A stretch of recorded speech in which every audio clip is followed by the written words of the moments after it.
Welcome to the ultimate highlight reel of the U.S. congressional hearing with the titans of artificial intelligence, OpenAI, Microsoft, AMD, and CoreWeave. We've distilled over 3 hours of testimony, debate, and insight down to under 45 minutes, focusing on the moments that will shape the future of technology, jobs, and global competition. These are the key points you can't afford to miss. Let's dive into the pivotal decisions and bold predictions that will determine who leads the AI race and what it means for all of us. One of the perks of being a senator is that, for me anyway, I get an opportunity to meet people that have led much more impressive kinds of jobs or careers that I've led. And now, Mr. Altman, now this is I'm gonna count this as a highlight recently. I know the work that you've done, and you're really one of the people that are moving AI. And now it's an opportunity. I was excited to meet you. And now people ask me, it's like, if you're going to talk about AI, and now I get to ask you. I mean, like the expert. Some people are worried about AI or whatever, and I'm like, what about the singularity? So the people like that, if you would address that, please. Thank you, Senator, for the kind words and for normalizing hoodies in more spaces. I'd love to see that. I am incredibly excited about the rate of progress, but I also am cautious and I would say, I don't know, I feel small next to it or something. I think this is beyond something that we all fully yet understand where it's going to go. This is, I believe, among the biggest, maybe it'll turn out to be the biggest technological revolutions humanity will have ever produced. And I feel privileged to be here. I feel curious and interested in what's going to happen. But I do think things are going to change quite substantially. I think humans have a wonderful ability to adapt, and things that seem amazing will become the new normal very quickly. We will figure out how to use these tools to just do things we could never do before. And I think it will be quite extraordinary.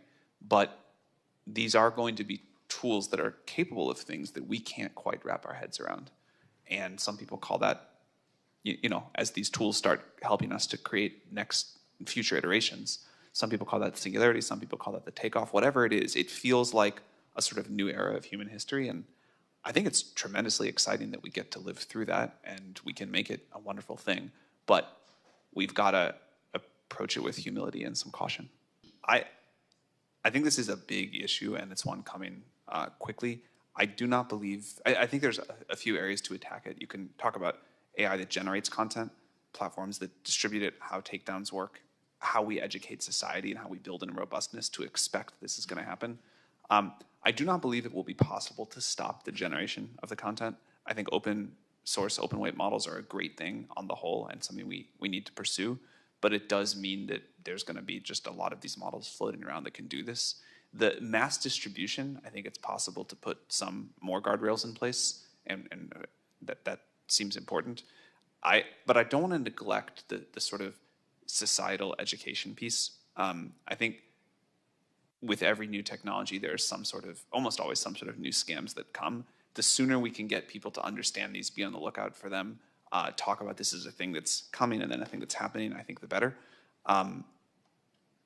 People are very quickly understanding that content can be AI generated and building new kinds of defenses in their own minds about it. But still, if you get a call and it sounds exactly like someone and they're panicked and they need help, or if you see a video that is like the videos you talked about, this gets at us in a very deep psychological way.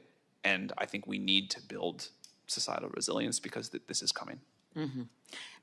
It's coming, but we can. There's got to be some ways to protect we should do people's everything privacy for sure. rights, and you've got to have some way to either enforce it, damages, whatever. There's just not going to be any consequences. Absolutely, we should have all of that. Bad actors still don't always follow the laws, and so I think we need an additional shield, or whenever we can have them. But yes, we should absolutely protect that.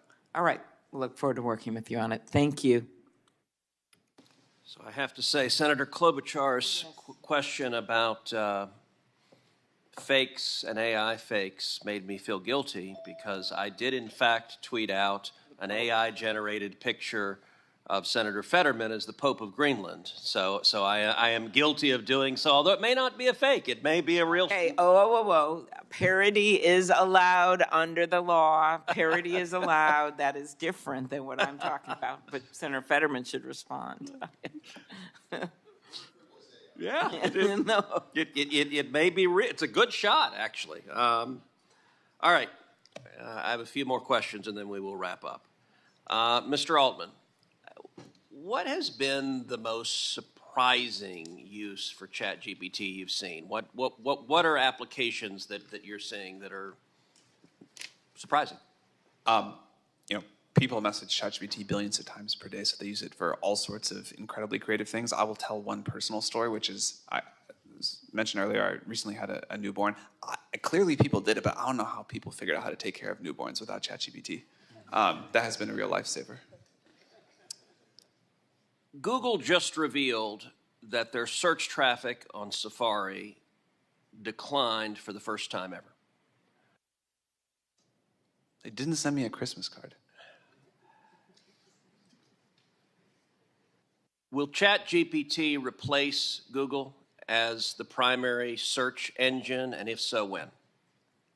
Probably not. I think some use cases that people use search engines for today are definitely better done on a service like ChatGPT, but Google is like a ferocious competitor. They have a very strong AI team, a lot of infrastructure, a very well-protected business, and they're making great progress putting AI into their search.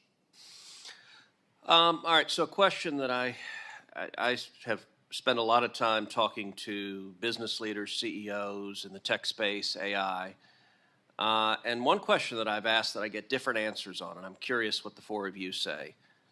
How big a deal was DeepSeek? Is it a major, seismic, shocking development from China? Is it not that big a deal? Is it somewhere in between? And what's coming next? And let's, each of the four of you.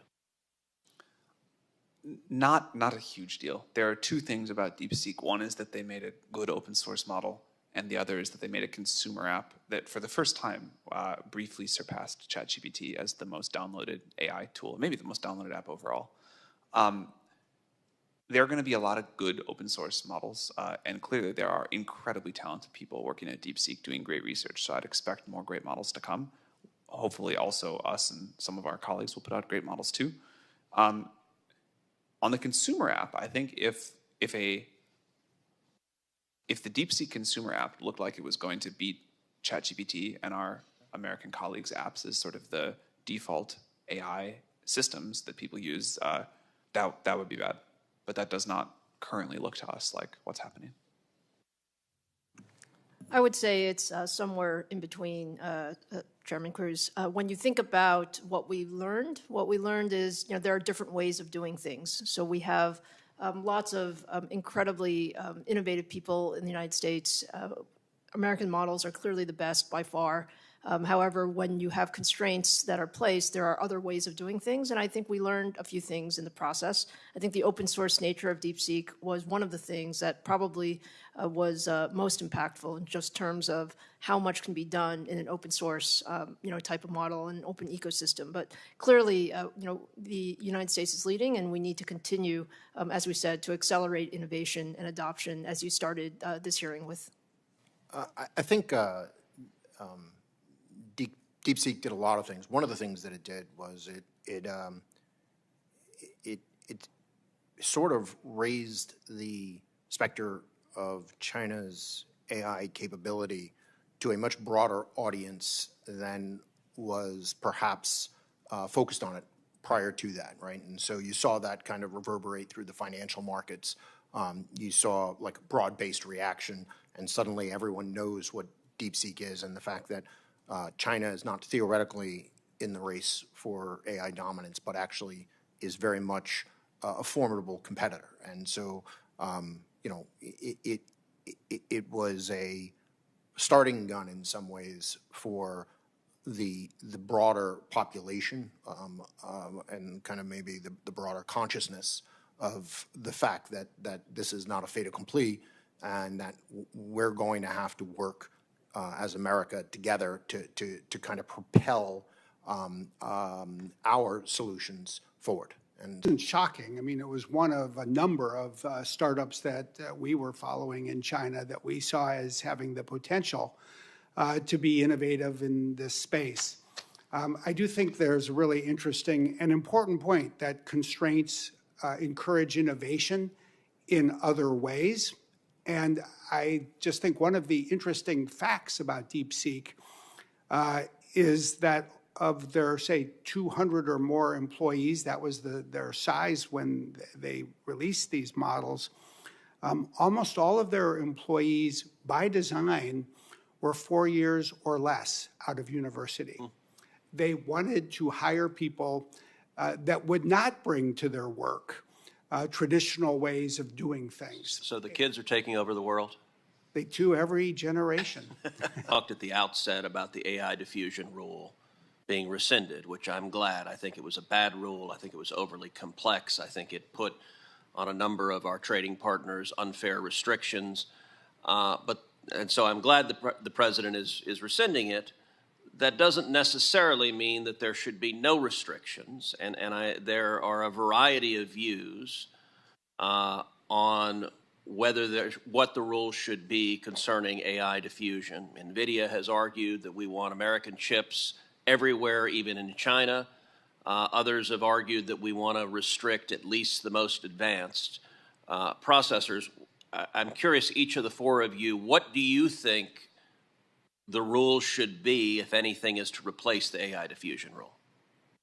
And Mr. Altman, we'll start with you. I also was glad to see that rescinded. I agree there will need to be some constraints, but I think if the sort of mental model is winning diffusion instead of stopping diffusion, that directionally seems right. That doesn't mean there's no guardrails. It doesn't mean we say, like, we're going to go build a bigger data center in some other country than the U.S. Our intention is to build our biggest and best data centers in the U.S., do training in the U.S., build the models here, have our core research here. But then we do want to build inference centers with our partners around the world, and we've been working with the U.S. government on that. I think that'll be good. To this point, that influence comes from people adopting U.S. products and services up and down the stack, maybe most obviously if they're using ChatGPT versus DeepSeek, but also if they're using U.S. chips and U.S. data center technology and all of the amazing stuff Microsoft does. That's a win for us, and I think we should embrace that, but make sure that, the most critical stuff, the creation of these models that will be so impactful, that should still happen here. Dr. Su?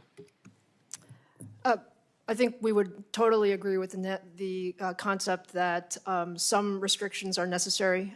This is a matter of national security as much as it is about AI diffusion. That being the case, we were happy to see the rescinding as well. And we view this as an opportunity to really simplify. Right at the end of the day, we've talked about the need to drive widespread adoption of our technology and our ecosystem. Simple rules that can be easily applied. That really allow our allies to protect our technology while still utilizing the best that the United States has to offer, I think is a good start in terms of where we're going. And again, this is an area where I think the devil's in the details, and it requires a lot of balance. And so from an industry standpoint, it's our job to put on the broader hat and work hand in hand with the administration and Congress to make our best recommendations so that it is a policy that has some stability as we go forward as well. Mm-hmm. Mr. Trader. So I'll echo what Sam and Lisa said, but national security is paramount.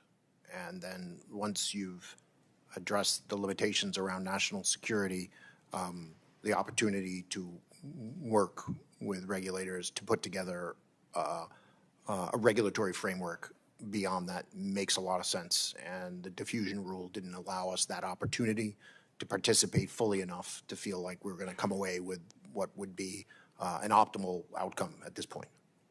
Mr. Smith? I think we've all discussed the right recipe. Simplify, eliminate these tier 2 quantitative restrictions that undermine confidence in access to American technology, but enable even the most advanced GPUs the country has to be exported to data centers that are run by a trusted provider that meet certain security standards. That means both physical and cybersecurity standards, that there is protection against diversion of the chips, and there are precautions against certain uses. And that means two things. One is that there are controls in place to ensure that, say, the PLA, the Chinese military, isn't accessing and using these advanced models or advanced chips, in a data center, regardless of the country that it's in. And there are certain harmful uses that one should want to prohibit and preclude, like using a model to create the next pandemic, a biological weapon, a nuclear weapon. And I think that there is an approach that is coming together that can be retained and can move forward and that strikes the right balance.